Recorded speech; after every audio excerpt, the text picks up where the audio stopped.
Do it. You can say it. Come on. Out with it. Fade in. Friends, if you're looking for real old school laughs, you're in for a treat because we've got them right here. Flip City Magazine. Remember Mad Magazine? Then it went woke? Well, don't worry. Flip City has no chance of going woke. That's right. 4 times a year, you'll get an actual printed magazine full of jokes, stories, comics, and more, all about today's pop culture, entertainment, and woke politics. Flip City takes terrible entertainment trends we love to hate with hilarious parodies of Lord of the Rings, Stranger Things, The Walking Dead, Star Trek, Hunters, and more. Trust me when I say there is nothing else like Flip City on the market. So subscribe today. It will be delivered in print, or you can even get it digitally if you're one of those wacky Zoomers. Either way, follow our link and sign up today, and if you put in midnight, you get an extra 10% off. Check out Flip City Magazine today.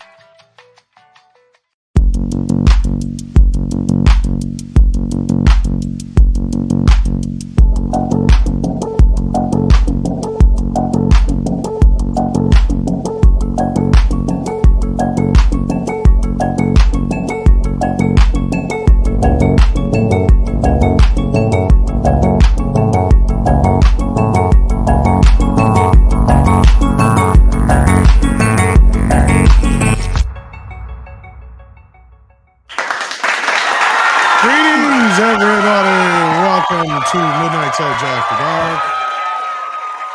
That time once again. Oh, settle down. Yes. It is 6 on the central side of things. It's 5 o'clock somewhere. So crack whatever your alcoholic beverage may be and kick back with us here on Midnight's Edge After Dark. We got 70s rock fan here. How you doing? I'm doing well, sir. It's great to be here. Good evening, everybody. He sounds so Scottish, it'll make you drunk just listening to his voice. He's a break, you dauber. Diddly potatoes. He drum ho. Can't understand a thing you're saying.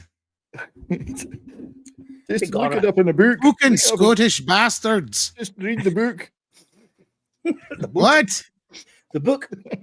Read the book. Go wear a dress. Book. There can be only one book. Go read a book. Anyway, how you doing, Brian? Yeah, I'm doing good, mate. It's good to be here. You're worse than anything. You're Canadian, Scott. That's right. Yeah, I crossed the line with a detour to Texas for a while. So you're Canadian. All y'all. Just means you cover everything in maple syrup. That's all. Oh, I absolutely everything. Trust me, everything. Yeah, everything. Uses it as a lube and a glue. Makes everything. They're worse things to get covered in. Yeah. Oh yeah, just not when the bees are around. Not the bees. The bees. Well, I'm glad Claudia has a point. It's why it's weird. Like when Def Leppard sings that "Pour Some Sugar on Me," it's like, okay, well, sugar's poured on. What happens after? It just falls off. It's kind of awkward. You're just in there, sugar's there. Like, what happens? There's no follow up. And I can imagine that sugar's not going to feel good after a while. It could be caramelized, I guess, if you're over. I guess you can count in German. So pretty much all we're getting is an awkward outcome. It's like, okay, the sugar's poured on. What now? Everything. People forget that that's the way the original song started, right? Like, that's right. Flurgen, Zergen, whatever it was. Whatever the hell it is he was saying, like, Unterblieben, Klapping, Globen, or whatever, yeah. See, and everybody hears that, they think of the Offspring song, probably. Yeah. After the sugar, after the sugar, they add the milk. This is true. Yeah. Well, you listen to that song, it's a dirty ass song. It is. It's a yeah. dirty ass song. That much is true. Speaking of dirty asses, no, I'm just kidding, Clobby. I better see to that. I knew I forgot to wipe up. No, I can smell it. If you're rock, does it smell the same? I wonder. Yeah, it smells like rock, whatever that smells like. Yeah. That's got to be hell on your hemorrhoids. I mean, well, Oh, rocks don't get those. So you're right. Sounds like a great title for a B movie. Oh, you get On your asteroids. Everest. Nice. Wow, That was amazing. that's I can't take full credit with that. I stole that vicariously from National Lampoon's Vacation. Wow, it works. Still, Because when Russ is asking Randy Quaid's kid, like, you guys have Pac-Man or Donkey Kong asteroids? No, but my dad does. But you took it and applied it to something totally different, which was brilliant. So don't don't sell yourself short on that one. It was That's true. It's a total different extraordinarily way of done. getting Yeah, there. I'm in awe of you on that one. Good one. But does the thing get asteroids instead of hemorrhoids? I guess that's a No, question sir. that we all ask ourselves. No, sir, he does not. I happen to know for a fact he doesn't. But he could get limestone disease. This is true. Even that, the cosmic rays shield him against such things. You should Oh, know so that. he's clear, free and clear. Yes, sir. Being a rock's pretty cool, man. Yeah, you mess things up when you barely touch them or anything like that. You can't touch anything, but still, when it comes to punching supervillains, You always got a gravelly voice. yes, it's Get that clobbering time. Gravelly. Yeah, believe me, you're on a roll. You rock. Oh, Is sorry. Tennille here? He's going to be so pissed. Captain and Tennille? Captain and Tennille. No, Tennille, who dislikes puns. Oh. Well, don't punish him anymore. No. Oh, we got Red Shirt in the chat. How you doing, buddy? We got to get you back on here. It's been a while. But yeah, we got a full panel tonight. We got to keep going here. We got Script Doctor with us. Speaking of Canada. Yeah, happy to be here. I might be going mute too often because I'm dealing with lawyers, so I apologize for that. But happy to be here and hang out with you guys tonight. Maple Leaf suck. Stop breaking the law. But I can't help it. It's right there for the taking. That's one of my favorite scenes in Liar Liar. Yeah. It's what's his face again. Stop breaking the law, asshole! And he just hangs up the phone. I've seen a bunch of those memes going around, last night and today, especially the whole when he's interviewing Tilly Swinton. It's Tilly, right? Something Tilly or whatever her name is. Tilda Swinton? I Tilda guess Swinton? Tilly would be the short version of it, yeah. Is it? No, it's not Tilda Swinton. It's Yeah, but pretty we all- sure. Jennifer no, Tilly. Tilda Swinton's thin. This is she's Jennifer Or are you thinking Tilly. of Jennifer Tilly? Jennifer Tilly. Yes, thank you. Oh, way he's different. Saying like 108, yeah, in your bra because she's like like Oh, in the lying on movie. her- Yeah. yeah, in the movie. Sorry, no, you're right. Yeah, I thought you were talking about he just recently did like one of those one-on-one things where they have actors interview actors and like, yeah, I could see him. no, but that would interviewing, be like, interesting yeah. though. I was Jim Carrey figuring on he that said side. something. Yeah. God. Well, since he's going to be in Sonic 3, speaking of, we got a little bit of Sonic news coming up here, but we got to introduce Nick as well. How you doing, Nick? Hey, what's up, Tom? How you doing, panel chat, wrenches? I'm happy to be here. Yeah, let's get on with our topics. We got a huge stacked panel of dudes. Let's get on with it. We got a lot of shit to talk about tonight, and a lot of it has A lot nothing of to do with dudes Disney. and a lot of shit. I like it. That's right. Tons of it. Second time I get to use that sound effect already. We know it's a good night. Bottoms up. With Diz who? What? Yeah, actually, not much Disney. I don't have Never anything heard of offhand, it. but I'm sure it'll come up. If you guys out there want us to talk about something, feel free to send in a super chat. That's how you get to participate in the We're show. all Disneyed out, I think. Yeah, but we got plenty of other stuff to talk about. CC, we got another Canadian here. You'd think I have a fetish or something. Poser. Hey, we're almost outnumbering you. You'd We've got them Cool, surrounded, but, CC. We've got them surrounded. Actually, We've got we're Nick- like someone we barely Defects over to outnumber Canada. you. We've got Nick surrounded. Price, you're not Yeah, Canadian, it's true. like born there or anything, are you? No, I'm not. Although some Okay. people think that I am. You do have that cadence of a Canadian. Now Once I'm I was suspicious. actually. What? I didn't know which one of you were talking at once. I'm We're- suspicious now. He wears a It's suspicious not a very amount of direct plaid. answer there, Price. No, I I'll almost tell you can't what. tell you apart. One time I was at a coffee shop and somebody walked up to me, like a waiter or something like that. I think it was a waitress. And she said, "Listen, I know exactly where you're from. I actually am from the same French Canadian village. It's a very distinct way that we speak. I knew it the second you opened your mouth. I knew that like we're both from the same place." And I told her I actually am not. she got it all wrong, and she was so sure. So I guess some people think that I sound French Canadian or something. I'd have went with it. Maybe you'd have got laid. I probably could have handled myself differently, but always the Well, sort of that's how you handled yourself. Well, Tom, isn't 3 Canadians the YouTube limit anyway? We would get in trouble. I if it was think any so more than legally, that. but I think we're okay because technically Brian's half Scottish or whatever. So He's a Canada. Sorry, I'm a mongrel. I'm a mutant. but he's yeah, there. he's one of so- those. He's there. He's a citizen, I have the Canadian passport to prove it. but Still, 3's the limit. Sorry, guys. and that's the only reason I let him on. It's like a weird.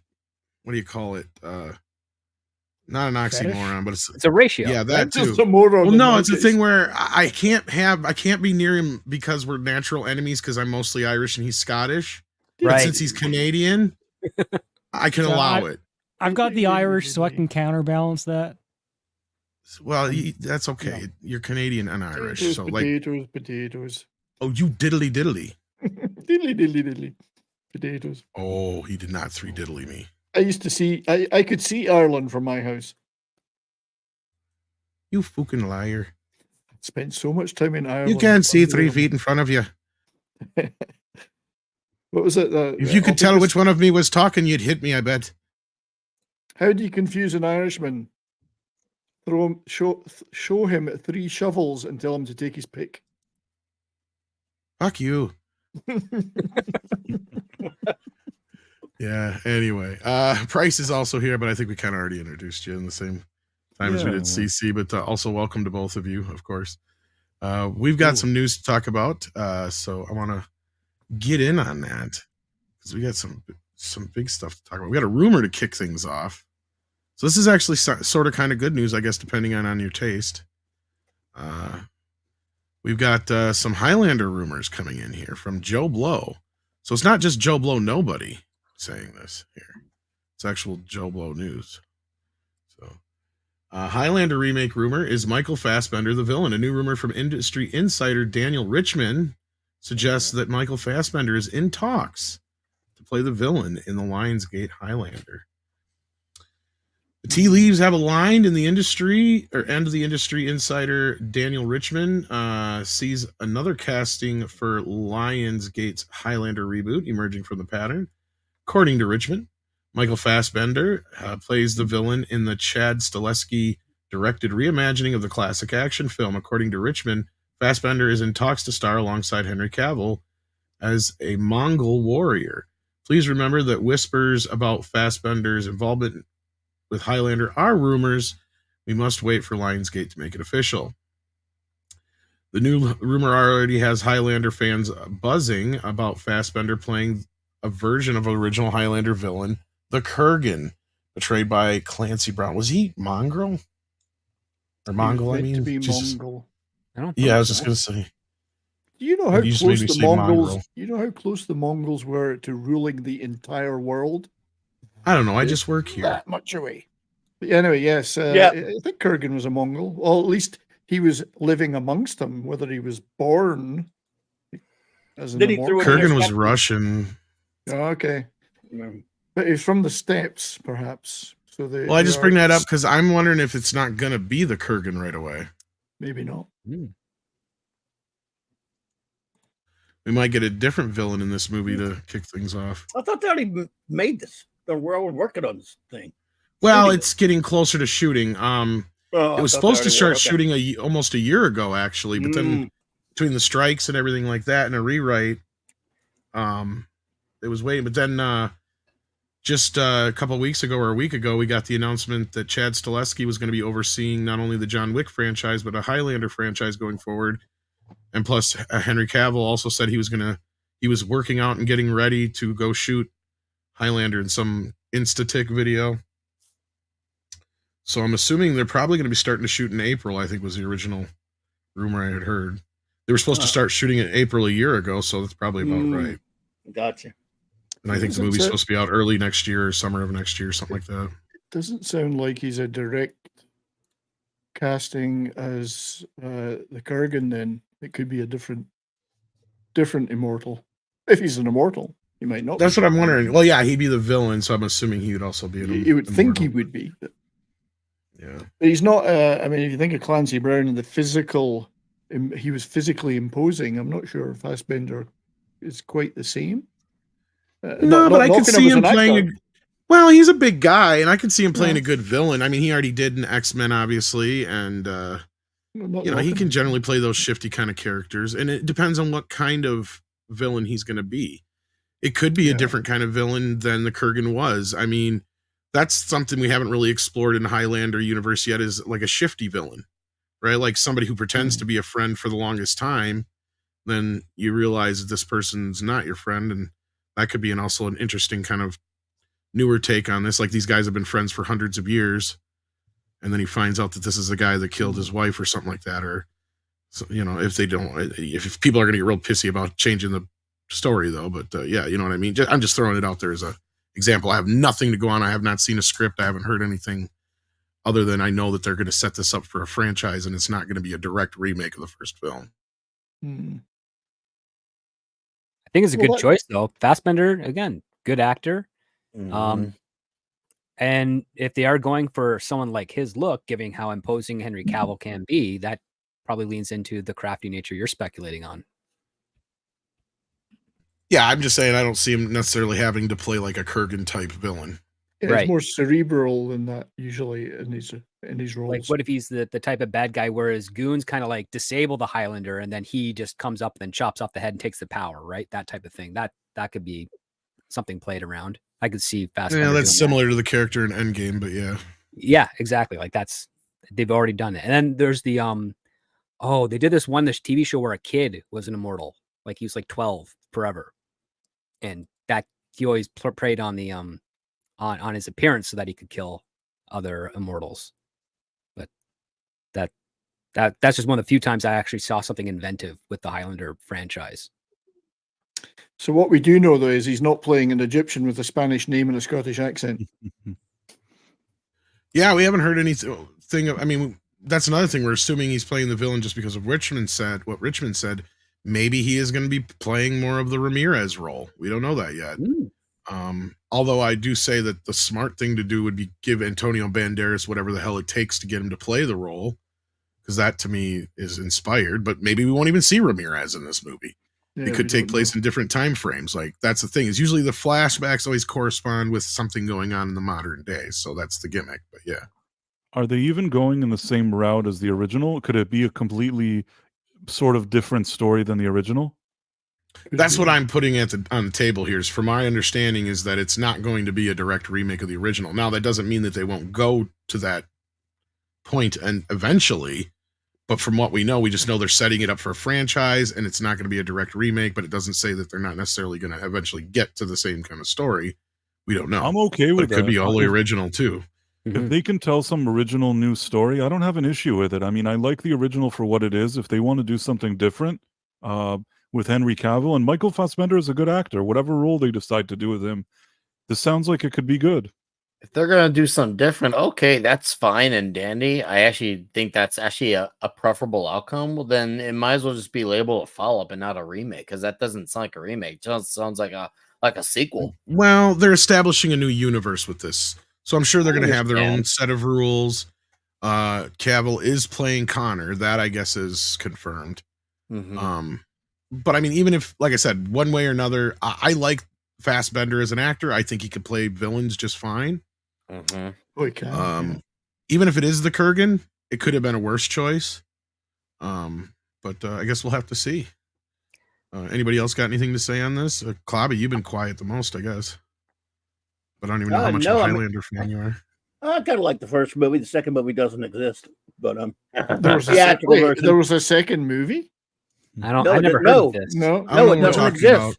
Never heard of it. Did I just say it doesn't exist? How could it be? It's the only franchise in history where they literally skipped the first movie and jumped to a part 3 from my memory. Right. This is the part where everyone starts to. This is the part where people start to defend it with the director's cut crap and all that stuff. Go back in time. I'm not even one of those. I never made sequel. Go back in time and sit in a theater for the first time and then tell me about a director's cut. In fact, Clobby, in all seriousness, I am one of those people who bitches that we don't have the original theatrical cut, because if I'm gonna watch that son of a bitch, Yeah. I want to watch the I funniest know where one you can get it. possible. We have a mutual friend that can hook you up if we really want to watch it. I know he Sweet. has it. I have not seen a decent version of the second one since I had the videotape back in the day. I'll get him to get it for you. You know him. So. I saw it in the theater too. I have an the idea. second one. It's hard if you want to sit to that stupid direct. If you want to sit to that theatrical, that is. I do for a laugh. Like, I love to watch it for a laugh, but that's the thing is they keep improving it on every time they bring it out on disc. Like, the version I have now is actually like Renegade version 2.0 or 3.0 or whatever. But yeah, it doesn't absolve. What could they possibly fix? Sorry, go on. No, go ahead. No, I was saying what could they possibly? Have you not seen the Renegade version?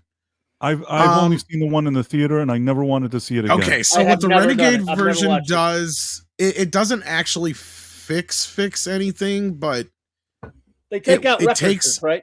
Yeah, it takes out the fact that they're aliens, so they're not aliens anymore, but they're now time travelers instead. That's a big help, I'll admit, but yeah, not really. Like, otherwise, most of the movie is pretty much the same, but they added a bunch of stuff in, cut a few things out.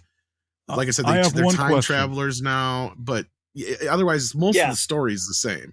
I have one question. This is the part in the theater that I remember seeing it, and I didn't get up because I don't get up in the middle of the movies, but if I was tempted to, that there was a train or something that ran over a guy, and that was as if he decapitated, and then he became young again.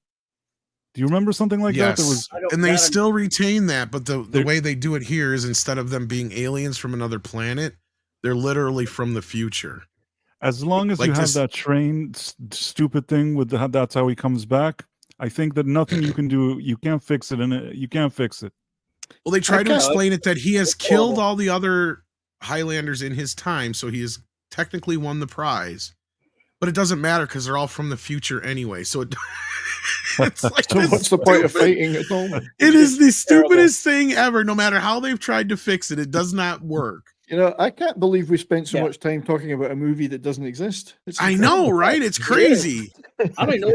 What movie is that again? Yeah, I mean, don't know of it. Never heard of it. I don't even. It's crazy that it doesn't exist because I have like 2 copies of it too. But yeah, it's in your imagination, huh? Well, sadly, I have the old DVD and I have the stupid Blu-ray. But yeah, nothing's worse than having sat through it in the theater and the whole time like the dumbass I did. I should have walked out. I've rarely come out of a movie so disappointed in all my life as that one. Yeah, I was so excited going in, and I came out and went, "What the heck was that?" Price of the fancy cheese plate. That's a good one. To me, actually, the prize never made sense anyway. Because it's like, okay, you're supposed to get all the knowledge in all the world and all that stuff. So that's what they try to play off of, like in the last 20 years or whatever, that it jumps ahead in the future, that McLeod's been helping the world, you know, through his knowledge and all this stuff. And he actually saves the world by helping them build this shield because the ozone layer has depleted. Right? Like that's the setup of the plot initially in the beginning. And it's the same here. Nothing has changed. No. Right? The only thing that's changed is that they come from the future instead of from outer space. And they do add some other scenes back in or whatever, but it doesn't really help anything. Right? It's still... I've heard people sort of defended on that basis. I will not watch it. No. I don't care. Look, I'll even go as far as to say the Snyder Cut is more different of a movie than Highlander 2 really is. And any of these people that it's cognitive dissonance at the end of the day, because whether they're from space or they're from the future, it doesn't fucking matter. It's still stupid. In fact, space makes more sense because at least then they wouldn't be on the same planet. Yeah, because because that goes against the whole idea of, okay, well, if you win the prize, even if you eliminate all the Highlanders in your time, they're still in the future on the same planet. If they're time travelers from the future, where did they come from to start with? I don't know. Remember, like where did they originate? A planet. How does Sean Connery come back? I don't understand with the quickening. He's still alive in the future. He's still alive. So like somehow he's managed to come back twice and die. Magic. Oh. Either way you cut it, it does not make sense, right? No, like they're like pretending on this surface level that it somehow fixes the problem. But it's like movies ever made. What they should have done, and this is the honest to God truth, what they should have done is but I don't know if TNG was around yet when Highlander 2 was made or not, because I think Highlander 2 was 87, right? No, okay, well if it was, Highlander 2 was 90 something though. Was it already? Oh yeah, you're right. It was Oh, like yeah, 91. You're right. I thought it was like 92 or 3 or somewhere up in there. Maybe? 87 was the first one. 86, 87 was the first one. Okay. Yeah. All right. So what they should have done is nab some Star Trek writers, because at least they know how to turn around and kind of configure this shit in a way that makes stuff work when they had to fix stuff, right, from the past into the present. At least they could have probably come up with some better ideas or workshop some ideas that they could have worked around with this, because at this point you're just like, you know, I mean, even if you would have just started it off with like, he didn't really win the prize. He thought he did just because the Kurgan was such a strong fucking immortal. You know what I mean? Like, he got such a jolt out of it. It's like, yeah, you just had a big orgasm, dude. You didn't win no prize. Like, but it was still worth it. Yeah, to him it was like, holy shit, I never had nothing like that. Well, yeah, because you just killed a guy who's killed more Highlanders than anybody else. So you just absorbed so much fucking power at once, you just had an overload, you know, like kind of thing. But yeah. It was that simple. You come up with something simple like that to kind of just dissolve it away. But I mean, the TV show and other things that came afterwards are what the people really fell in love with. Like, the TV show probably had a bigger audience than the movies ever did. People don't realize that, especially internationally. Yeah, That that's a was big following. huge. Yeah. I've seen maybe one episode of the actual series. I only watched the movies. I don't really. I think I watched 3 movies and then maybe a few episodes of the show. Well, Price, I'll tell you one thing. Here's the thing with the show, and here's why I thought it was the smartest thing they ever did, casting Henry Cavill in this movie. That TV show had probably at least 50% or more of an audience of women. Yes. Women loved that fucking show.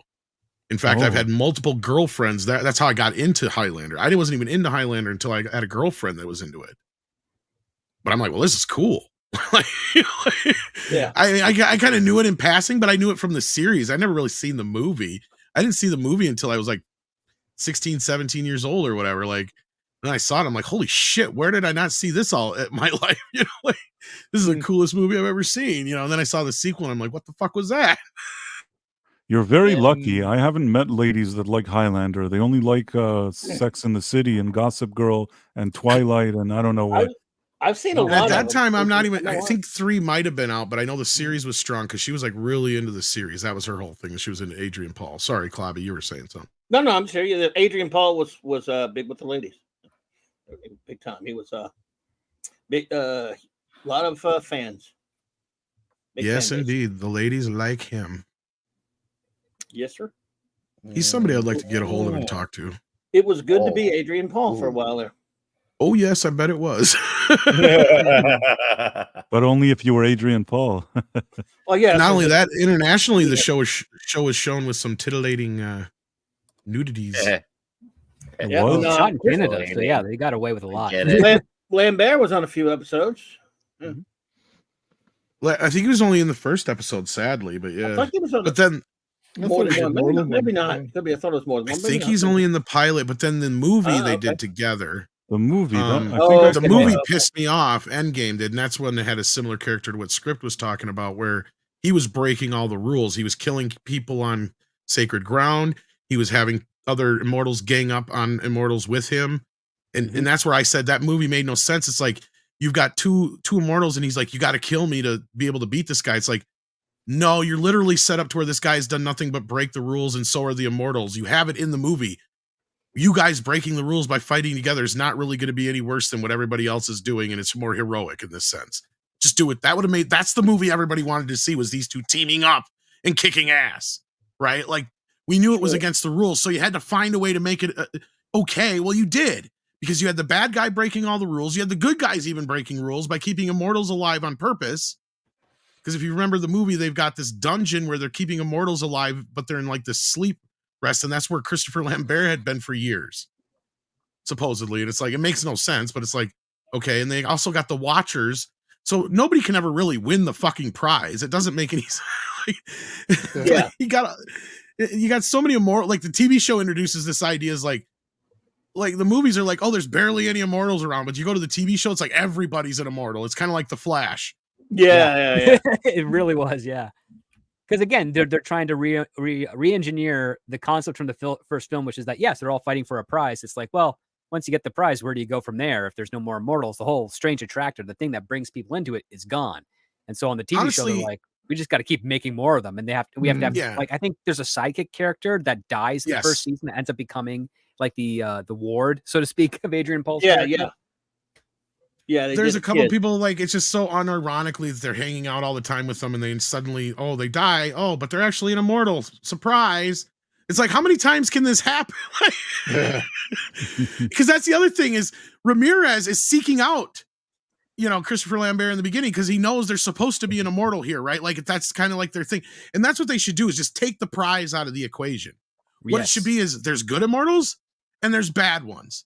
Okay, now the good ones, like that's what you have. Ramirez, he knows they're supposed to be an immortal in this area. He's coming to look for him. He feels then when they get close enough, they feel each other. That's how that works. Instead of the good guys fighting, they're attracted to each other to learn from each other. The bad guys, on the other hand, once you feel one of those, it's time to get into battle mode. See, that's where it should be, right? And then you gain the power of the one you kill. That's cool too. And it's all a game of who can be the most powerful. Because immortals are going to keep being born. It makes no fucking sense.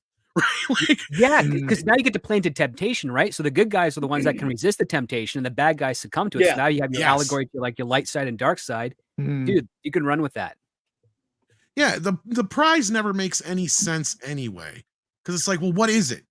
What is the prize? Well, they kind of change from time to time what it actually is anyway. So you can have kids now, and you can die, and you get all the knowledge of the world, and all this other shit. And it's like, is that really a prize compared to living forever? Yeah, right, yeah.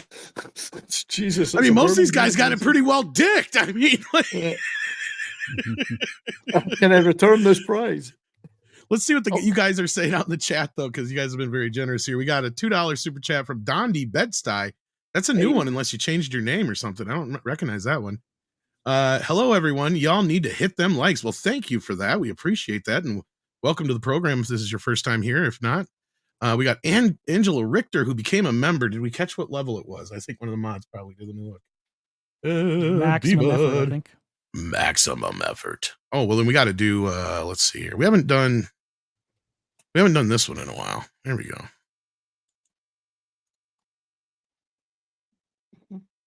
Living the best life. Yeah. I trust that dog more than I do most women driving. I'm just saying. Oh, Even though that dog is a woman, it was a joke. Please address your complaints too. Yeah, Mexican Iron Man. Mexican Iron Man. That's right. Did you take some shots at Twilight, Price? 6 is going to get you. Yeah, Michael I said McLeod. Oh no! Did you, Price? Oh my! I said that I only went out with ladies that wanted to watch Twilight and Sex in the City and Gossip Girl and weird things like that. Movies of the week that were dramatic. But it's fine. There's nothing wrong with it if you like it. It's just you pretty much like girly girls. There's nothing wrong with that. I don't see a problem with that. It's not my preference. Those movies. No, honestly, that's fine with me. I'm not always like I don't have to be into everything that my significant other is into at the time, right? Like sometimes you got to have some things that are your own too. But we got Michael McLeod here. But I also then I get to introduce things like RoboCop. It's just like when you're with a woman and she wants to go to Bed Bath and Beyond to look at like drapes or something. You're not going to be excited, but you sometimes still have to go to stuff like that. Either go or you go, can I go look at something else or somewhere else if you're going to test that ground? There's some paint drying over there. If she's pissed afterwards and you're like, fuck, I should have went and looked at shades.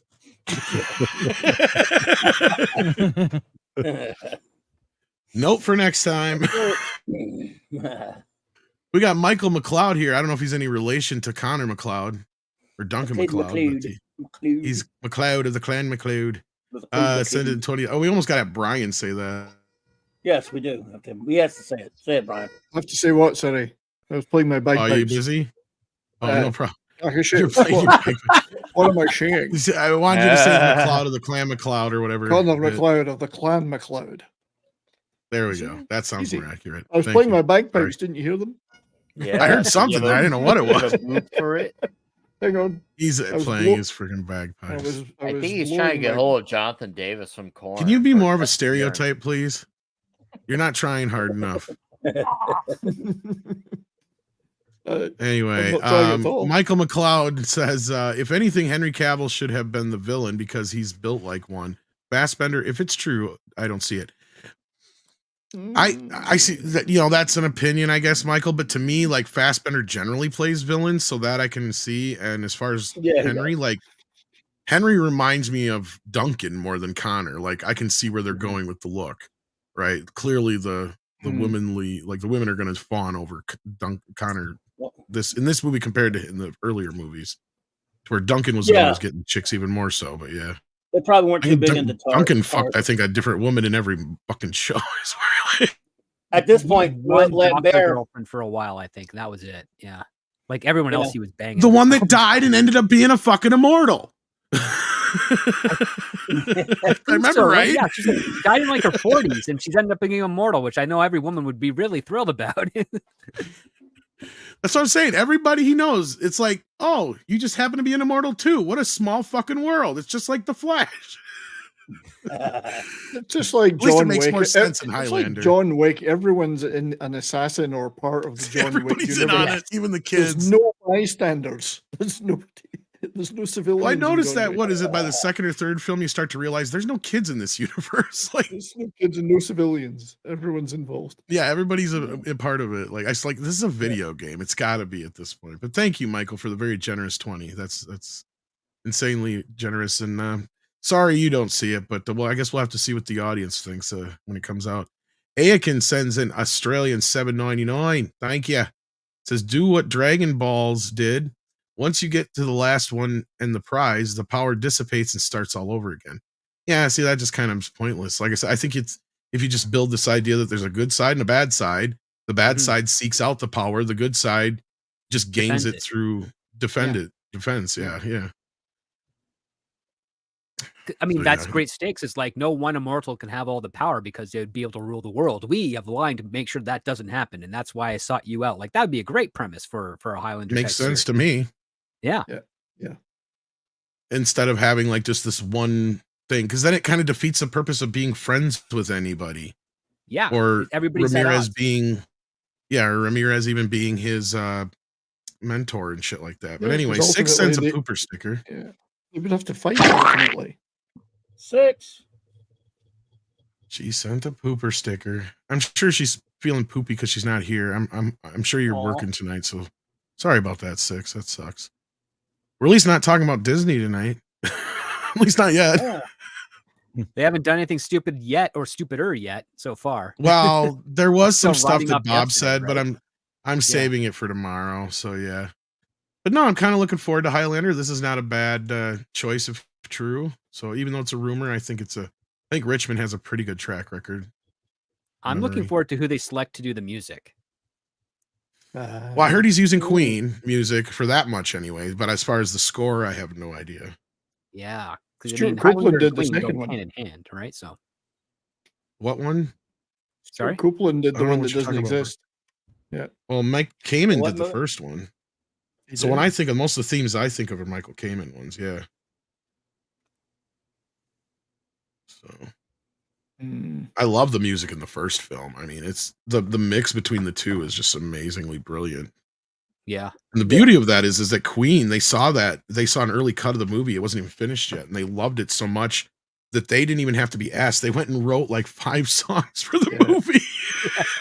Give Me the Prize, Princes of the Universe. Like, those are the first 2 I think they Who Wants to Live Forever? And It's a Kind of Magic was beautiful. I love that song. It's Kind of Magic. And the other one was 1 Year of Love. It's not even 1 Year of Love, which is only on the single. Yeah. Or is it on the album? I don't know. I can't remember. I have it, but I think it's only on the one single. But yeah. There's different versions too for the movie or something. And then that's there's the a thing. version they do a version of New York, New York, which I don't think appeared on. That's a point of controversy, I guess. There's some people that say that Freddie didn't really want to do that, but they asked him to, and that's the one that they did by request. So that's why it's not on the album or whatever. But they've never actually officially released a soundtrack for Highlander. There's only been tracks appeared on A Kind of Magic. Yeah. Yep, and then they had, which also had the song from the airplane movie, Jesus Christ, Iron Eagle, on there too. So it had that. Maybe in North American versions of that album, it wasn't on the British version. Oh yeah, you guys didn't get that on the British version? Yeah, the No. ours version had what was the name of the song from? Oh, One Vision. One Vision is great. One Vision might have been on. Sorry, I was thinking of something else. Yeah, it is. At least it is in our, as I say, in the US version. It ends with But fried the thing, chicken. Yep, but that's the Fried thing is chicken. everybody thinks that's from Highlander, but it's like no, that was actually from Iron Eagle, even though it sounds like it should be from Highlander. Oh yeah, one prize, one goal, all that shit. Yeah, I have the 12-inch One single of Vision. that. And it is kind of a sequel or a companion piece to kind of Magic in a weird way. Like the two songs feel so like it's like a bridge between It's a Kind of Magic and Princes of the Universe, right? well, and Princes of the Universe is actually, if you listen to Princes of the Universe and Give Me the Prize, they're almost exact same song. Mm-hmm.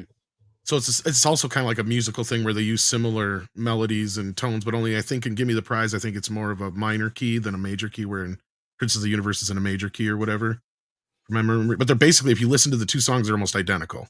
It's the same kind of in both songs. The video for Princess of the Universe is epic. That's one of my favorite music videos of all time. Yeah. Well, I've got that one. I have like the Queen collection of videos, but I also have that one version of Highlander that came out that had the music videos on it too. I still have it. So that was cool. That was the only special features it had, was just the music videos. There's like 3 of them. Like, yeah. Anyway, we got more to talk about here. We got this is kind of some big news for Kevin Williamson, a name you probably haven't heard in a while, but you probably know it. Most well known for Dawson's Creek. Dawson's Creek. Dawson's Queef. Dawson's Creek. His Queef. Dawson's Creek and Scream franchise.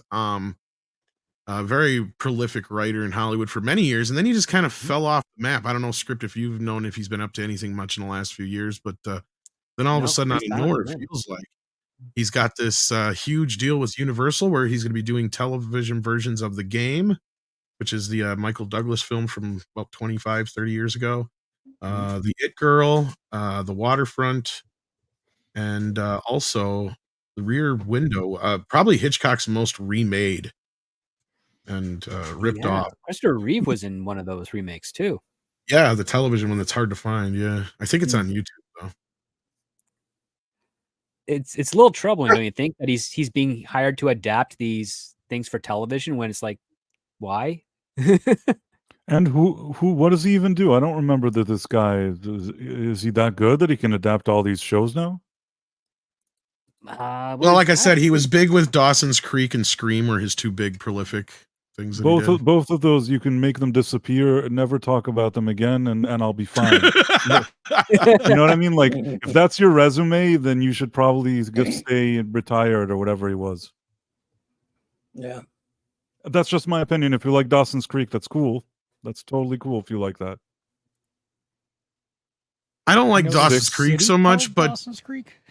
Scream really set off a bidding war. But go ahead and talk, guys. I got to let Sadie up.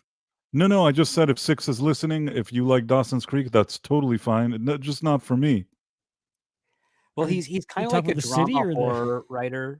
Like, that's the thing. Like, he wrote I Know What You Did Last Summer. Nobody wanted it. Then he wrote Scream, and then they wanted I Know What You Did Last Summer.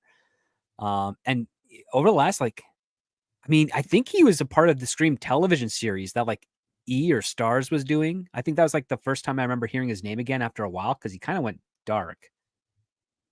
And then, then I haven't heard much of anything since. So now that he's doing this, he's going after Hitchcock stuff and legacy things. I'm like, it's weird. Weird. It's like he doesn't have any new ideas, which is weird. Yeah, again, it's just kind of weird. I can't really elaborate anymore on that. I'm sorry, guys. I mean, he's a well enough known writer that a deal like this is kind of weird, only in a sense that he's been off the map for so long that. Yeah. I wonder if like some kind of strange bidding war was set off behind the scenes, because frankly, I'm surprised he didn't try and reattach himself to Scream with all the trouble that's going on behind the scenes there. You would think now's the time where you'd be like, all right, now I can reinsert myself home, right? That type of thing, right? Yeah. And they could build on that, right? Like maybe I wonder if there wasn't something to that, and then maybe there was this like word got out there that Kevin Williamson was working on a deal with Paramount, And Universal's like, well, we want him. Like, I can't think of anything else. Like, at this point, because you're right. Like, I think he was subtly involved with the TV show. Well, I don't I mean, remember if it was like the first two seasons where he came in. Go ahead. I think he got paid for it because they're using his characters and general characters because they did reference the original movies in the TV series. Yeah, but I do think I can't remember if he started it or if he came in like the third. For some reason, I swear he came in like the third season and actually worked on it. Yeah, that's a good question. I'm not sure. You're right. Let me check. Because I think the third season was where it took a turn back towards what the original was, as opposed to what the first two. I never watched him, but I had a friend who watched him. He's a huge Scream fan, and for some reason, that's in my memory that he's like, Kevin Williamson is back, and it's so much better this season. Trust me, you'll like it. Oh, I'm like, I don't want to watch it. All right, so I'm checking it up for you guys. So he came back to actually do writing for the third season, and he wrote all the first 6 episodes. That's what I thought. Yep. 3. Everything else, it was just created by. And as I'm just perusing some of his details here, he's developed a couple of TV series, but he never stayed on as a showrunner or staff. So he's basically just been kind of like peppering his career, and that started actually to significantly kind of sidetail in 2017. So, guys, what happened in 2017 that would cause a straight white male to not be working? There you go. So I can't really blame him for that. I was gonna say, isn't there another television project he had that did pretty well besides Dawson Creek? I'm trying to remember what it was. That's a good question. He's not like a huge big writer, but I mean he's one of those writers where he's well enough known that you can slap from the guy who brought you Scream and I Know What You Did Last Summer and the creator of Dawson's Creek, right? Like that's recently he has one season of Stalker, which I don't remember, unfortunately, and he did The Following, which I do remember. That was a couple of years. I swear he had another show like closely after or around. And he had the Vampire Diaries that he started in 09. That's the one I'm thinking of. Okay, I think that's the one I'm thinking of. They don't order it. I know he had another one. Isn't Vampire Diaries another thing for little girls? Yes. I think it was an adaptation, but still, like I said, he's kept himself relevant enough, and I see that now. I guess I don't owe him an apology, but I gotta say I'm sorry for assuming that he just fell off the map, considering clearly he was ostracized because he's white and male and straight. Yeah, because when you're looking at his IMDb, right, and you see how dense it is, and then 2017, it's like, oh, now it's 2021, 2022, 2022. Yeah, weird. Kevin Williamson is a writer that normies know. That's my point. Yeah. Mm-hmm. He has no sympathy from me. It looks like he's a CW type of little girl show guy. You're not wrong, Bryce. But again, it's like I'm not trying to stand up for the guy. I'm not trying to make a case for him, other than I can understand why he got this deal now. It makes complete sense. Script is right. It's just because things are changing in Hollywood and Universal opened the door finally to him. That's why. They're learning the wrong lesson. Instead of saying, okay, why don't we make something good? They're like, well, we once had this guy. He wasn't as diverse and he made shows for little girls. Why don't we bring him back? And it doesn't really help me in any way. Well, what's funny you mentioned that is he was kind of proto woke shit, right? Like and again, I agree with you, Price. Like I as much as I enjoyed the first 3 Scream films, and the 4th film is not too bad either, in my opinion, I hate what they did to horror films, and I hate what they did to the industry overall. Dawson's Creek. God, they just did it again. Dawson's Creek. I used to call it Dawson's Queef when I was a kid. Okay, I'm going to try and get you to say the word creek as many times. I was like, Claudia, I have nicknames for shit. Okay. So, like, and that also had a huge effect on television, right? Because that was like, you had how many ripoffs of that, right? So he was this kind of guy that, like a Taylor Sheridan at that time, no matter what he touched, no matter what, you could look at it and go, well, yeah, it's clearly not of great quality, but kids, teenagers, general audiences eat the shit up. Like Scream was a phenomenon. I remember people that I knew that didn't even like horror were going to see the Scream movies. And I'm like, what the fuck? I got dragged to that first one. Ugh. That was the problem with the second one. like the second one was like, if you go look the box office wise, I believe it's the second one that has the highest opening weekend, because that was where everybody went to that second movie. It was a packed house and everybody was going like, what are all these people that would usually make fun of us for watching Chucky and Freddy are sitting here in the audience? You know what I mean? Like, Yep. Yeah. that's what it felt was like. the I'm like, Big Bang Theory of horror movies. yeah, it was. Sorry, I didn't mean to do that, Clobby. That was a total. No. My I got dragged to fucking that first one. No. mouse. Yeah, I'm not a big fan of horror movies, as you know. Yeah. Sorry. But Yeah, no, I know, but you see what I mean? Like normies were just all over that shit. yes. And it's the same thing with Dawson's Creek. It was a, you know, just that kind of show, and it was kind of the It show was- that built the CW.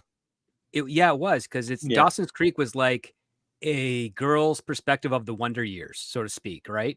And Right. then and that's where Al Goff, Miles Miller, Greg Berlanti kind of got their feet wet, so to speak, and then they went off to do the Smallville, followed by the Arrows and the Flash on that stuff. So we can blame Kevin Williamson for that, I guess, right? So it's his fault. Smallville's his fault. I knew it, man. Blaming him. But yeah, he started that kind of television, clearly. But no, He neutered horror and then he neutered Yeah. superheroes. it's a good deal for him, though. Yep. Yeah, of course. Say what you want about Taylor Sheridan, and I have some issues, especially with that last season or two of Yellowstone. But at least there was a feeling that we're men on horses. You know, they're on horses. They look like they're doing badass stuff. I could somehow go suppose- along with it. As opposed to men in horses, which is more likely these days. Anyway, I got it. So I just got to say my goodbyes. Don't want to interrupt anything, but thanks for having me, Tom. Got to dash, unfortunately. Thanks for being See here. you guys later. No, have a great night. All right, everyone. dude. See you See later you on later, Comics man. Division. Bye, Brian. Bye. Cheers. Later, Brian. All right. So yeah, I don't know if there's much more to say about Kevin Williamson, but we'll see what you guys are saying out there in the chat. We got Mr. Buttcrack Media, who's been a member for 20 months. Holy crap, holy. Thank you for that, Mr. Buttcrack Media. We appreciate that. We got Tommy Reviews here. How you doing, Tommy? He says, The Highlander, The Search for Vengeance anime film is pretty damn good. If y'all haven't seen it, I have it right here, actually. It needs a Blu-ray badly, but yes, I have seen it years ago. It's not too bad. But thank you for that. And then we got Dearest here, who says, can you imagine Amanda in the Cavill movie? She was Duncan's Catwoman foil in the show. If so, for the casting, damn it, you changed topic. No, we'll still talk about it. She was the You'd have to Raven, get right? somebody who has good chemistry with Cavill, basically. Yeah. The pool of female talent that can actually provide chemistry is very small right now. Sydney Sweeney. Yeah, she could probably do it.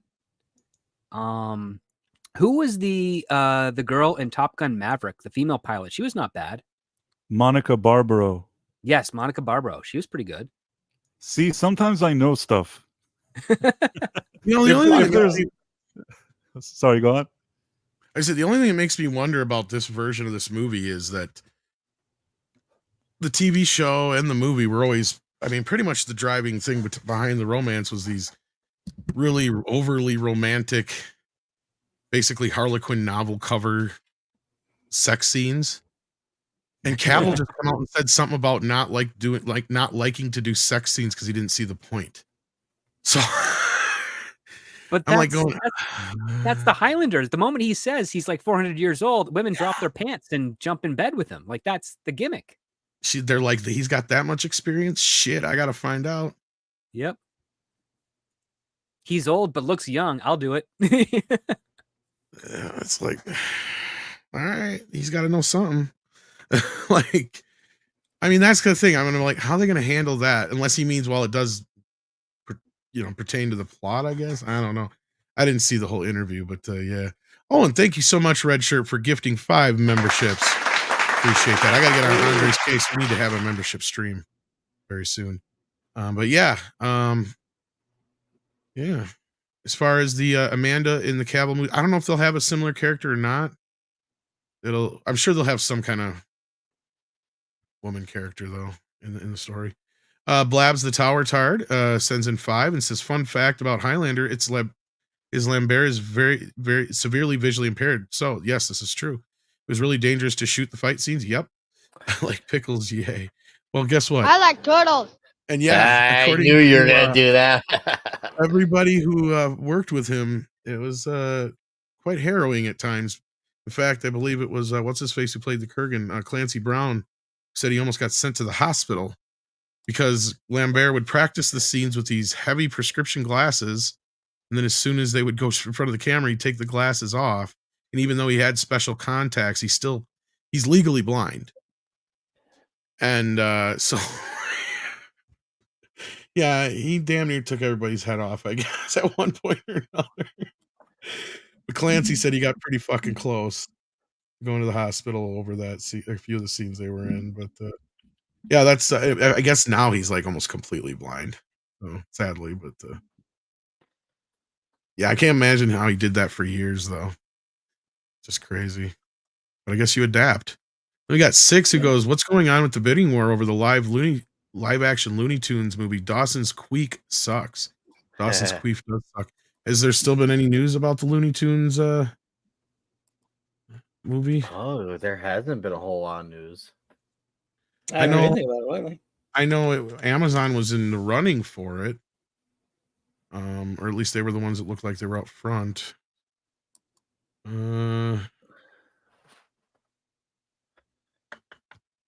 Nothing that I can see, at least from my cursory search. Let me see if I can filter the time frame here. News. Well, newest thing was like a month ago, and no new movement on it.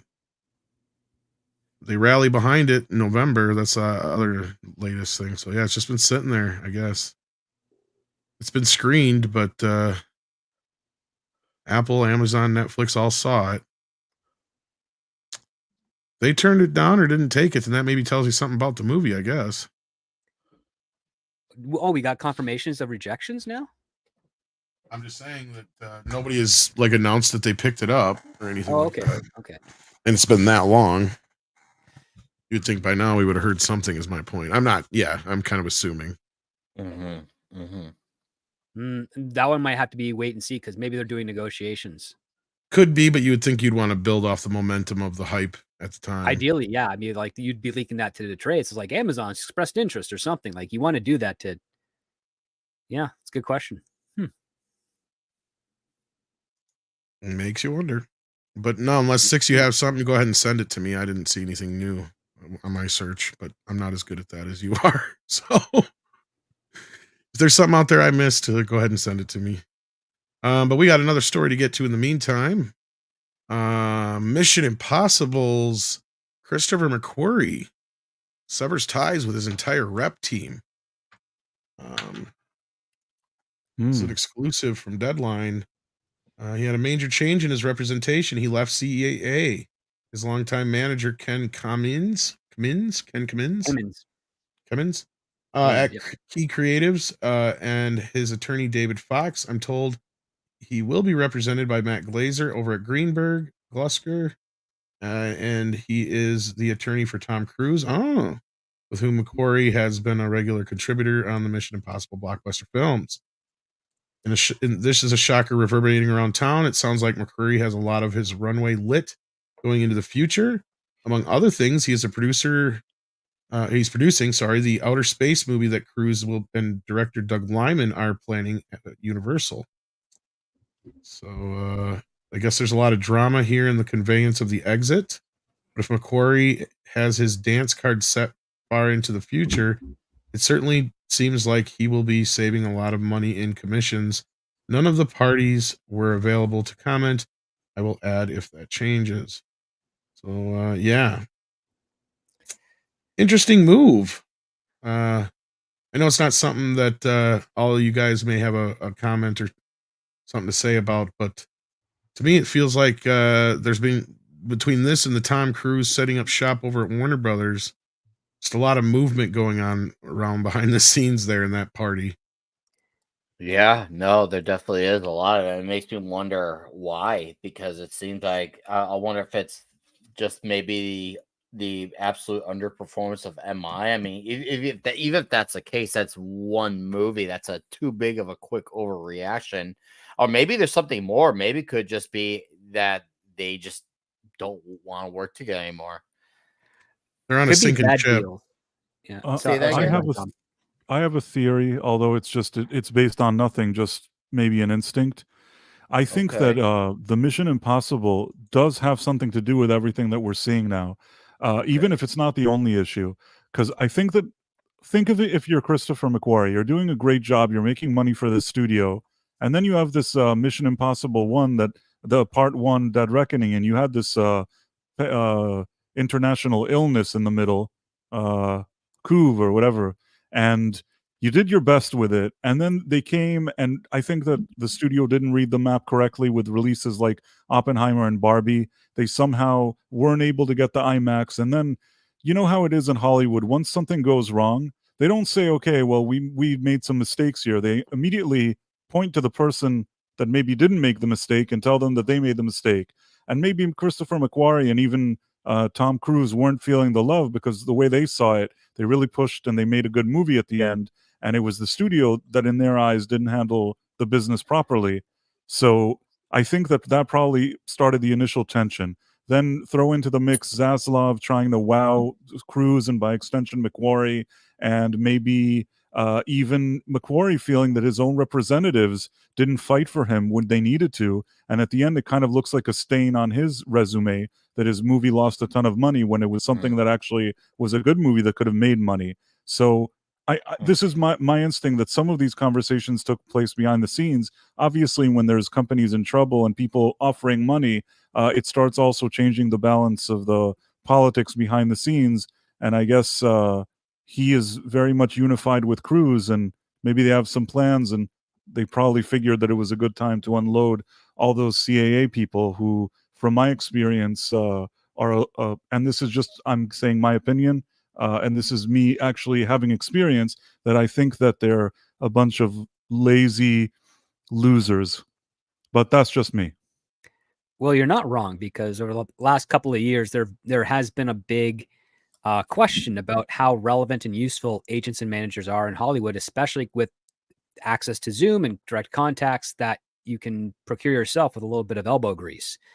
In this case here, it sounds like he left CAA, which again is one of the top agencies in town, possibly due to either just bad relationships or bad deals, where McQuarrie is like, I'm getting the work and I'm including you because you're my representatives, but I don't need you. I just need a really good lawyer to make sure my deal is sound, which, you know, it's been a situation I've been in for a couple of years now too. So I can empathize, although I personally would like some representation just to get access to more.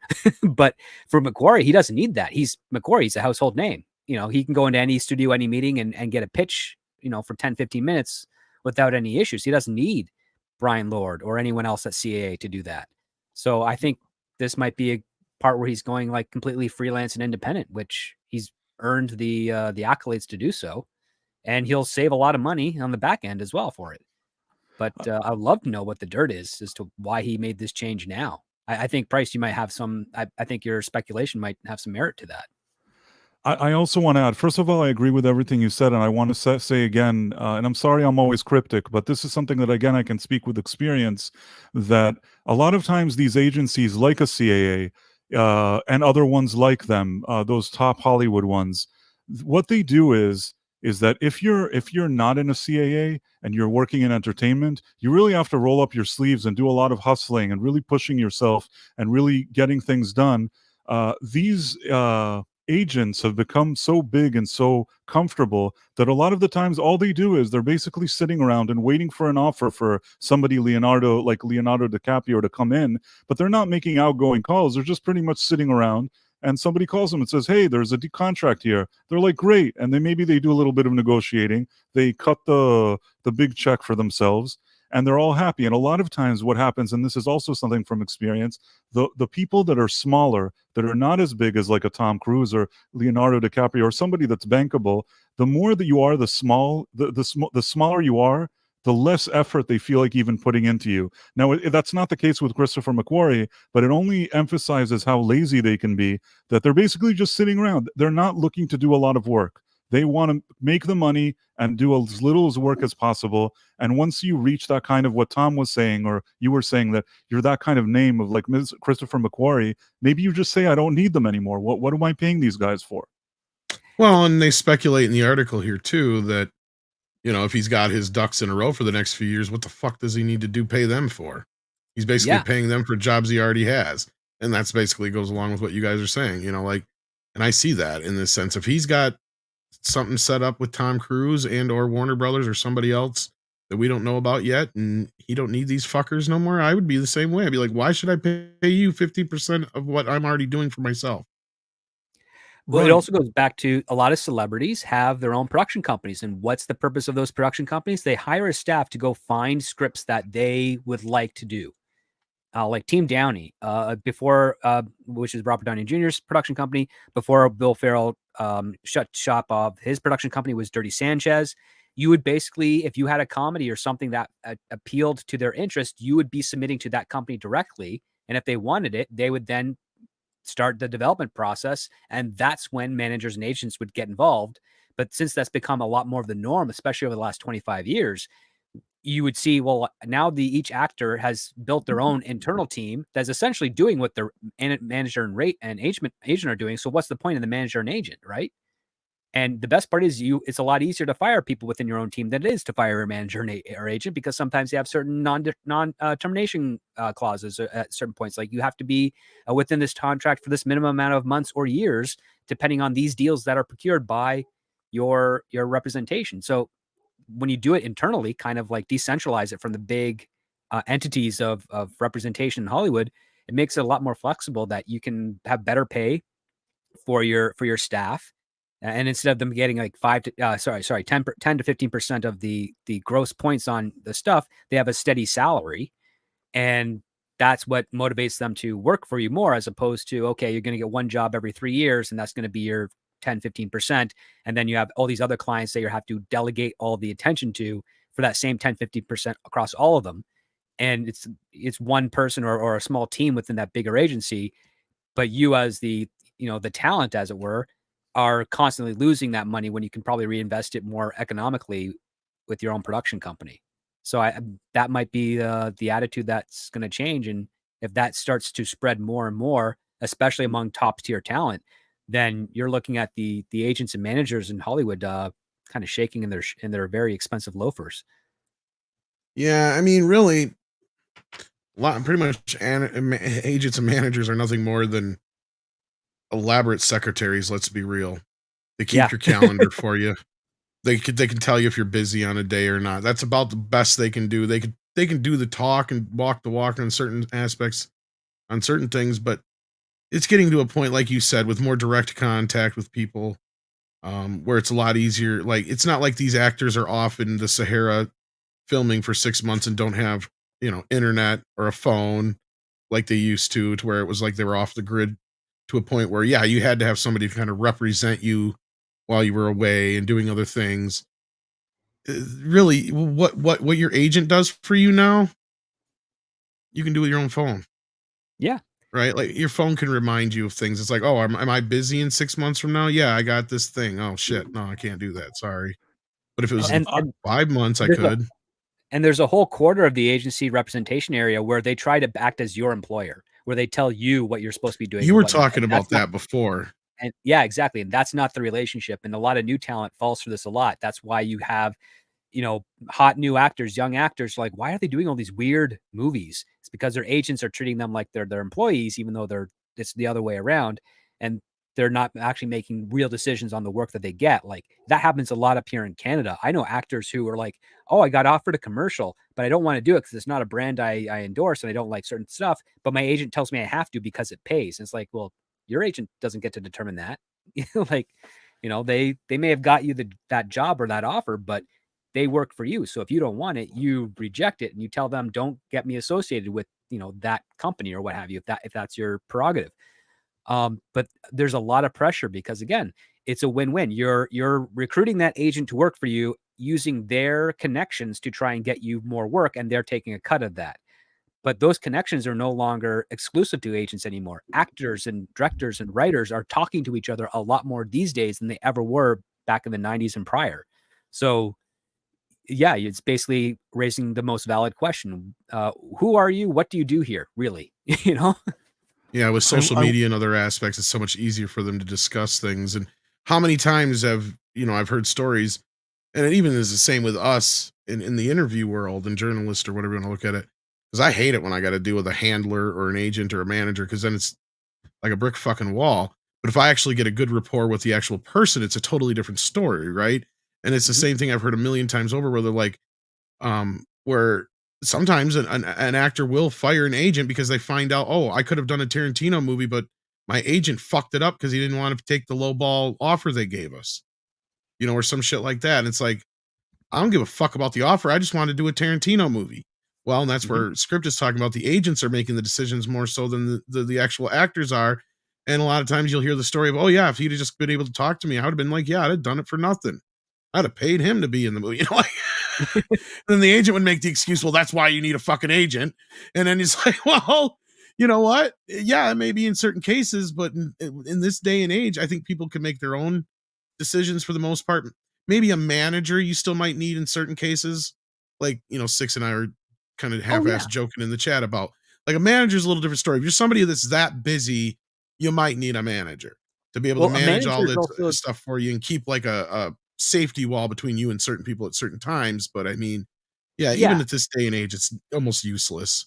Well, like a manager's goal primarily, at least on the talent side of things, is to make sure you're on your own schedule, you're delivering good quality work, and they're supposed to be your voice of reason, which they can never live up to because, again, they love you. Like, that's just the nature of Hollywood, right? But like for on screenwriting side of things, when I have a manager and I turned in a script, he would have to tell me if it was legitimately good or not, and basically tell me the absolute truth if he liked it or didn't. And if he didn't, he'd have to give me all the notes needed. And then I'd go and share those with my colleagues to make sure things are kind of like, the perspective is across the board.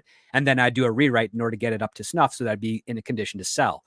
Managers, that's what a manager's supposed to do. Not all of them do that, sadly. I mean, even managers of actors, they're supposed to be coordinating with publicists. And we've seen over the last 4 years how many actors are wondering, do they have publicists? Why are they saying such dumb stuff? Why are they going out on social media saying these things?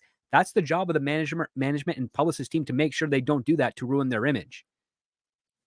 Yeah.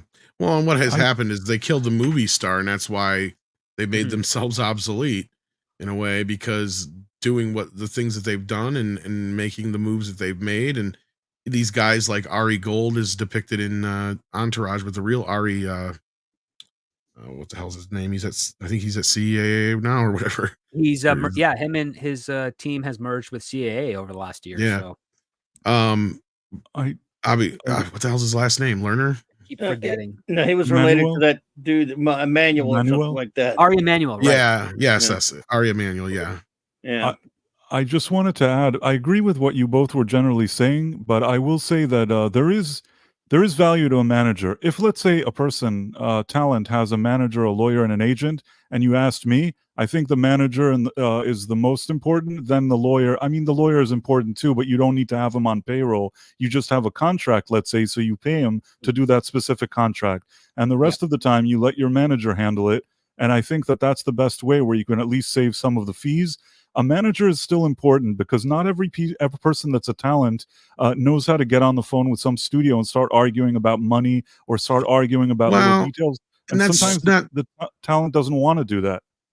I was going to say, my understanding, that's not so much what a manager does, and correct me if I'm wrong on this one, Script, but my understanding from the difference between what an agent and a manager is an agent is the one that actually is supposed to negotiate and get your work for you. The manager is the guy who handles all your personal day-to-day stuff. Like, your publicist and your that kind of stuff. It unfortunately, the lines are blurry between both of those. But I mean, you're in the right orbit, absolutely. So I can.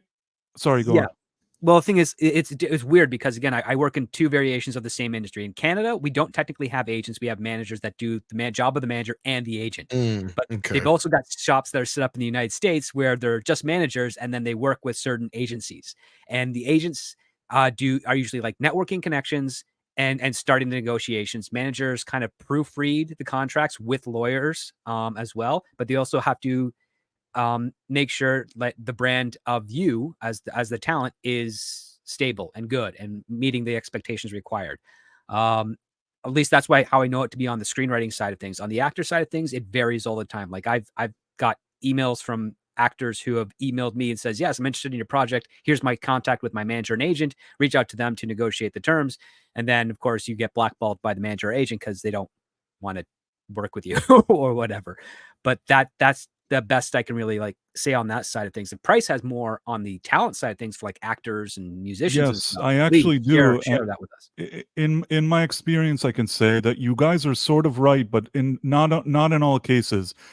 If you're Leonardo DiCaprio, that's one thing. Maybe your team does whatever it does. But if you're, let's say, a mid-level or an actor that's not a household name or talent of some sort that appears on television, maybe in a different capacity, like a presenter, things like it could be a different ball game. And in that case, having an agent, this kind of big time CA agent, and a lawyer that wants maybe a percentage, and a manager, that makes you end up giving a lot of money. And you don't have that kind of Dwayne "The Rock" Johnson money to give away. So I think that in that case, and I say this again, and I don't mean, I sometimes wish I could speak more, but from some kind of experience, that if you're not the top level talent, but maybe more mid-level or a non-traditional or a different kind, having a manager that's sort of in charge also of a lot of negotiations, sometimes even without an agent, maybe then even being supervising the lawyer when necessary and how much that lawyer is needed. And also the person is on set working. They don't have time to deal and argue with all these studios about everything.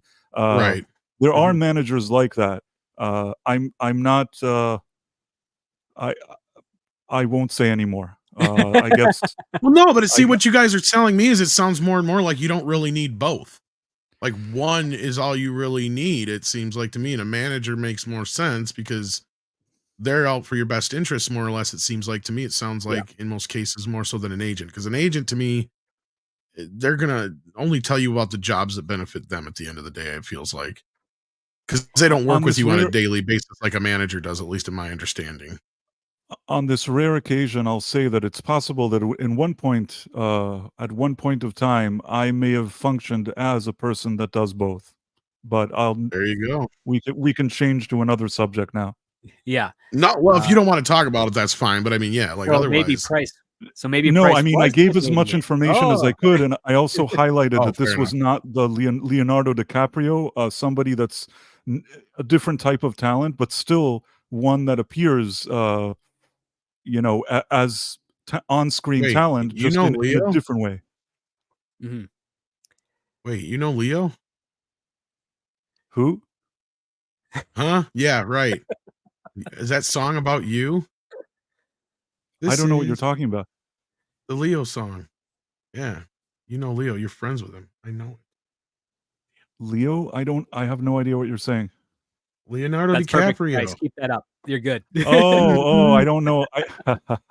I wish, trust me, if I was in that kind of league with Leonardo DiCaprio, then I'd be sitting, in the Caribbeans now, sipping. Is there another Leo? I mean, I'm trying. The Ninja Turtle. I mean, I'm not that big time. That's what I'm saying, and I'm talking a little bit about my past. I'm not that big time, but I do know something. Well, let's get into these super chats here. Warrior Justice sending in $5. Let's see what he's got for a joke today. He says, "Hey everyone, and Casino." Oh, he's not here. "I went to KFC and they were running a Taylor Swift special. 2 bony thighs, 2 small breasts, and a left wing." I posted that joke like 10 years ago on Facebook, I think. Well, I like fried Justice, chicken. So or 5 years ago, maybe it was. Warrior Justice sends in 5 and says, "Why do gay men hate periods? Because they prefer colons. Oh, why do black men only have nightmares? Because we killed the last man who had it. Oh. I mean, it's Black History Month. Can we take just a tad of a break from? Well, whatever. I guess you do you, Warrior. You do you." That one was a little bit over there. Am I having a stroke? Who having a stroke? Who's having Me? a stroke? Probably. I might.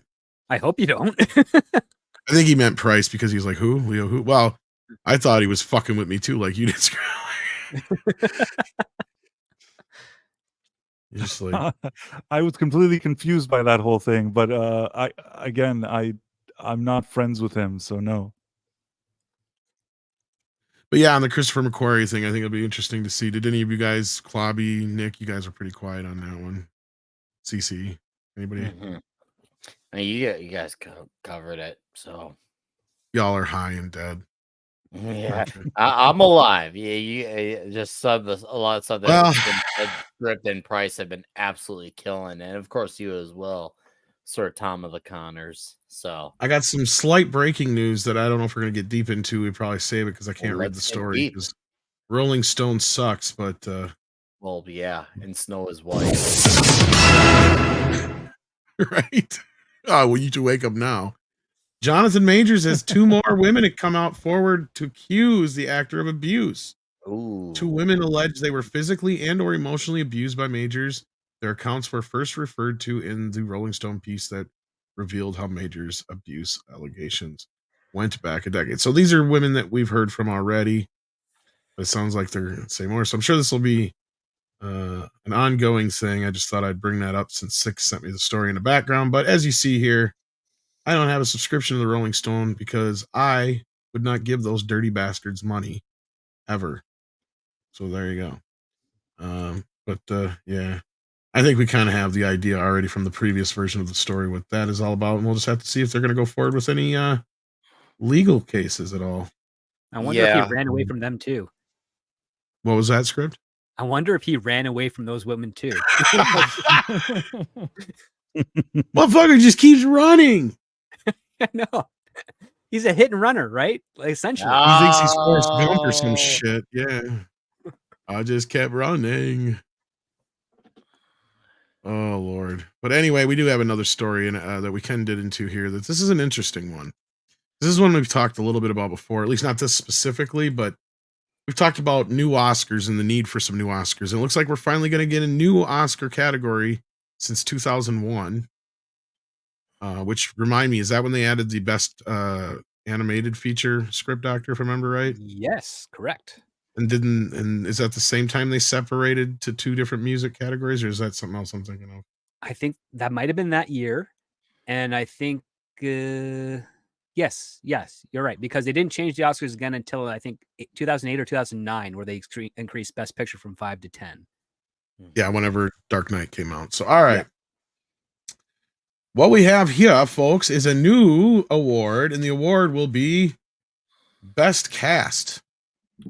So they're slowly trying to turn the Academy Awards into like the MTV Movie Awards, guys. That's well, casting directors, which is like what they have at, I think, the Golden Globes, I think maybe, or so it's a casting director who will actually get the award.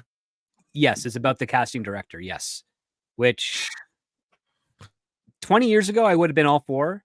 Not today, though. Mm-hmm. Look, I'm all for them getting an award, but y'all know where I'm going with this. At least those who've listened to me in the past. Everybody on this panel knows where I'm going to go with this. Mm-hmm. How do we still not have a best stunt Oscar after all these? I don't give a shit if Tom Cruise wins it every year. Mm-hmm.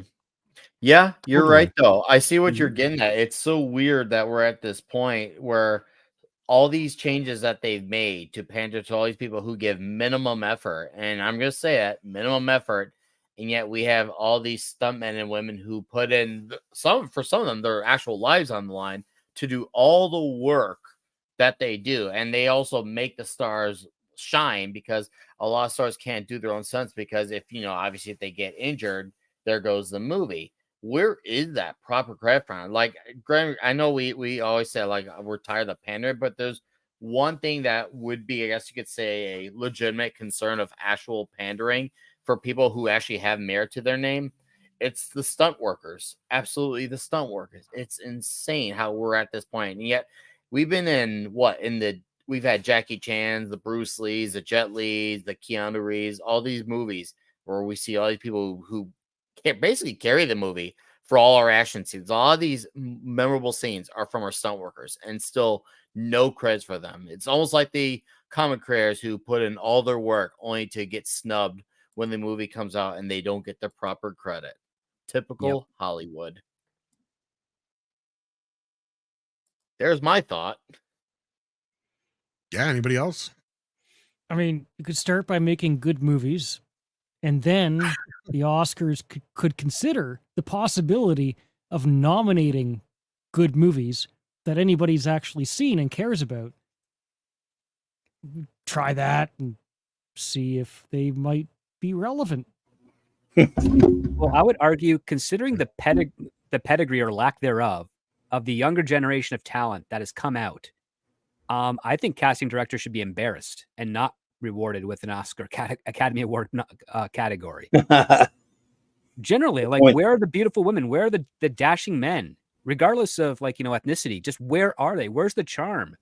Where's the star power that's able to compete with influencers? Yeah, I bet you the $5 that this is going to be the who can have the most diverse cast award. Basically, I think you're. You're right. Because I would have given this award out like years ago for like movies like, yeah, where you have like this great ensemble cast that works so well, like People versus Larry Flint or Hateful Eight. Man. Hateful Eight would be a great example. Almost any Tarantino movie for that matter, as far as his cast goes. I mean. Mm-hmm. You get once in a great while, you'll get this really rare, like Oppenheimer would have been a good one this year. Mm-hmm. I get, but at least on that note, as far as the movies that people have actually seen before, we have that this year, so we'll see how all that works. I don't think that's the only thing you need to get the Oscars to be popular with people again. I think you need to get them back to the way they were. And I mean, I'm not saying do what you did before, but I mean, you get that same kind of feel to them, to where they don't feel like they're so elite. And at this point, I think the biggest problem they have is that the movie star is dead. There's none of these people that anybody really want to see. And that goes back to our last talk about the whole agents and managers thing. It's like, what use are you when I'm not a movie star? Right? Like at this point, like, I mean, I just don't get it. I don't understand why they don't see that right now. Like, that's the biggest problem they have, is the reason you can't make anything but a superhero movie or a sequel or a prequel anymore is because you don't have a fucking movie star. Tom Cruise is like your only fucking movie star, and he can't even open a movie. Look at Mission Impossible. Like, you name me an actual movie star. You can't, because none of them are, as ironclad as they used to be. Sure, guys like Burt Reynolds and Clint Eastwood would put out a stinker once in a great while, but guess what? Those guys would make 2-3 movies a year. And you didn't go to see the new Spider-Man movie or the new Harry Potter movie. You went to see the new Eastwood movie or the new Burt Reynolds movie or the new Harrison Ford movie or the new Eddie Murphy movie. You went to see the actor. You didn't, and we all knew what we were talking about. It didn't fucking matter. Sorry, built on that whole concept. It's like it's built on stars and selling the stars. That was the whole thing. That's what made it. And then sometimes you would get a movie where necessarily everybody wasn't okay. So I didn't go say I was going to see the new Jodie Foster movie when I went to see Silence of the Lambs, but you know what I mean? That's a movie that became what it was, and it made a huge star out of, two people that were already pretty well-known actors, right? Like, right. You can argue that from that point on, Anthony Hopkins and Jodie Foster are A-list names now. You can't have that anymore. What the fuck? Like, and people forget that one Best Picture. Like, part of that also has to do with the celebrities themselves and how they keep blabbing all day about politics and talking about nonsense on social media. I think that in the past there was a lot more mystery, a lot more. They choose actors that first of all look good. Now they want to choose them that they don't look good for some reason. People that were appealing, that looked glamorous, that you didn't hear them talking about, all these politics and calling these people names and that people's names. They would just sort of be these kind of mystical, glamorous people, and you don't get that anymore. Some of it is their fault, some of it isn't, but I think that that's part of the reality why you don't have these big stars anymore. Well, yeah, go ahead, Clive. No, go ahead. I was just agreeing. I was gonna say, stars have always been idiotic politicians at heart. That's never changed. But the difference, I think, now, Price, but compared to then, is the whole manufactured woke thing that we're in the middle of, right? It's like not a natural movement. And B, you didn't have social media back then. Like, you could, like, I've always pointed out, like, Meathead has always been a fucking meathead, right? Yes. Like, that has never changed. But it was typecasting, yeah. Well, yeah, in that respect, but he's never made a movie where you can point at the movie and go, "Oh, well, you can clearly tell that Rob Reiner's a liberal," or whatever. You know, like you can't tell that just from his movies because he doesn't drag that shit into his movies. I think the most political movie he ever made was The American President, and shit, that is fucking tame. It is tame, right? Yeah. Yeah. Like, I mean, there's nothing overtly political in that film. It is a very sweet natured romantic comedy at the end of the day. It does not get overly political.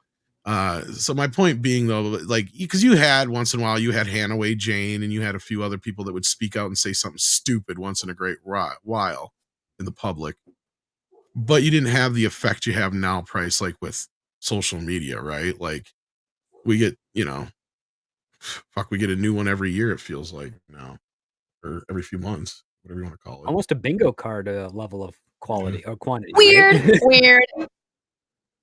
It's like one just comes in and replaces the other. You have a Bree, and then she just gets replaced with Rachel. That's pretty much it. Yeah, and he's also working on another Spinal Tap movie this year.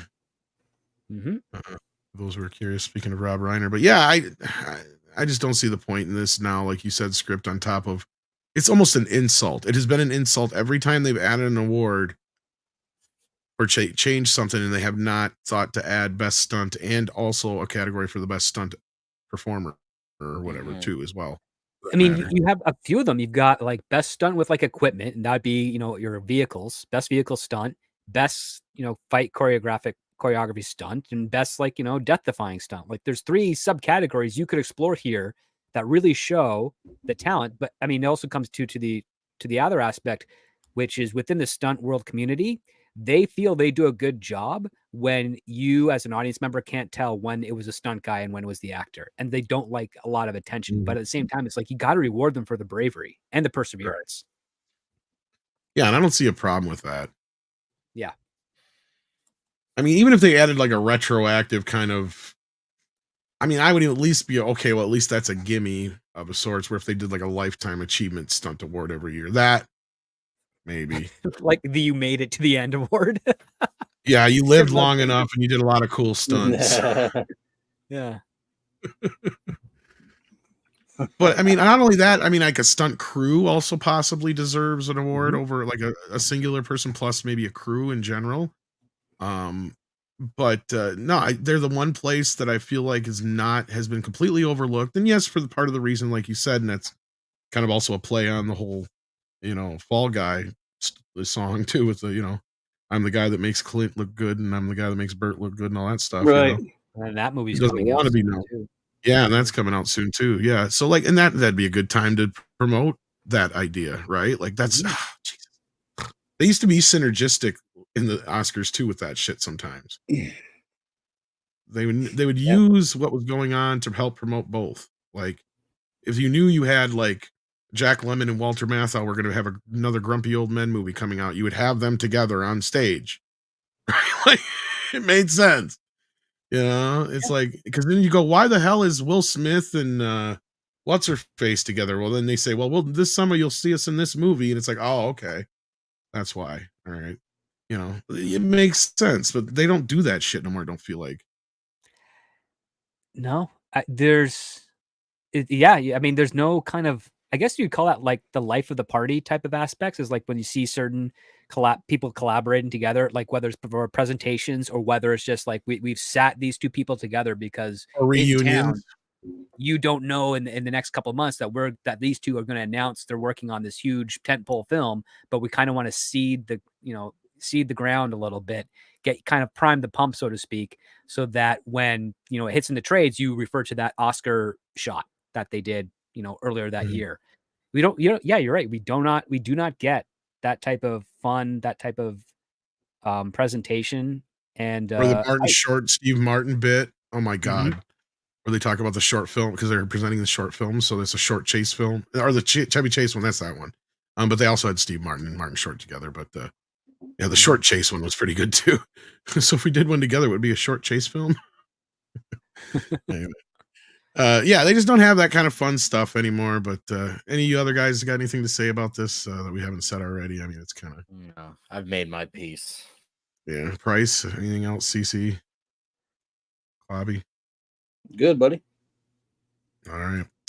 So with that, we have no super chats.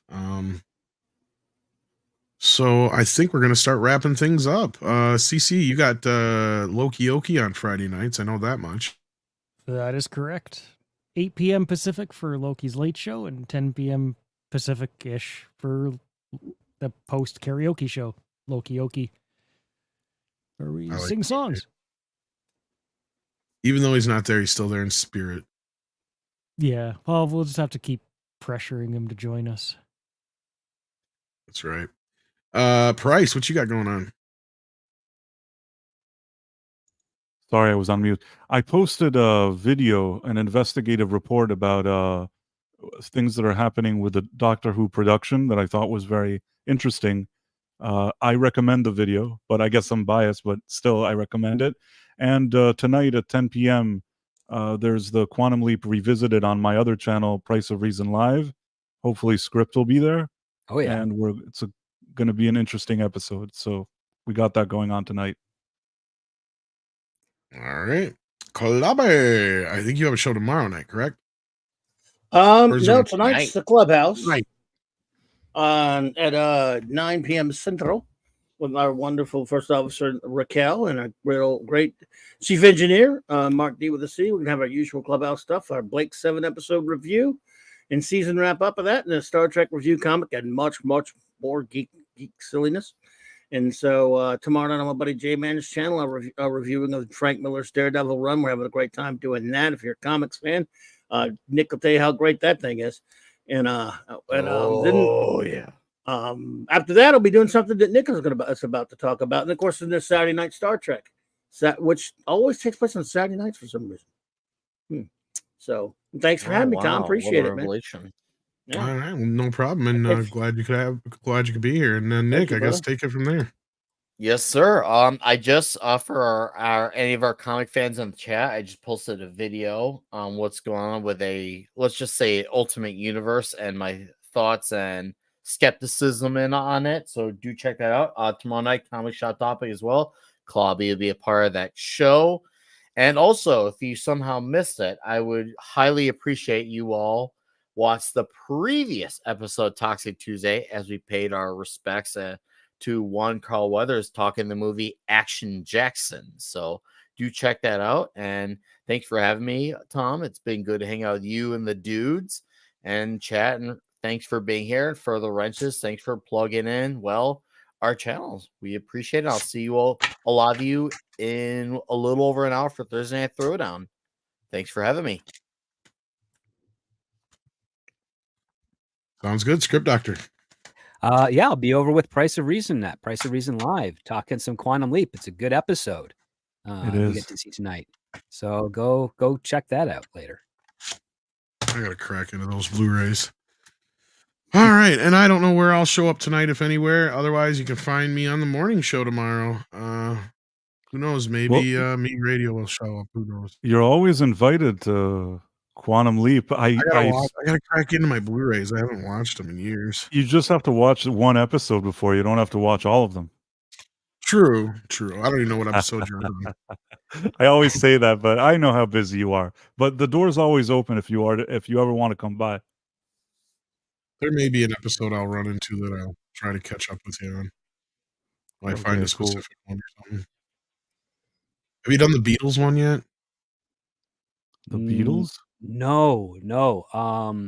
That's like second or third season? I can't remember. That might be third season. There's a Beatles one, and then there's a radio station one, which I think you'd like those ones too. Didn't he also do one with the Jackson 5 in it too? But that's just like a brief thing, I think. Yeah, that we did already. Yeah, we already did that one. Okay. All right. Well, we'll see. I'll find one. Maybe I'll be like, okay, I like that one. And I'll hop in. But all right, take care of yourself, kids, and we'll see you on the morning show. Hopefully. Yeah, I think that's it. Where's my button? Oh, here it is. Stop eating my sesame cake. Stop eating my sesame cake! Mm-hmm.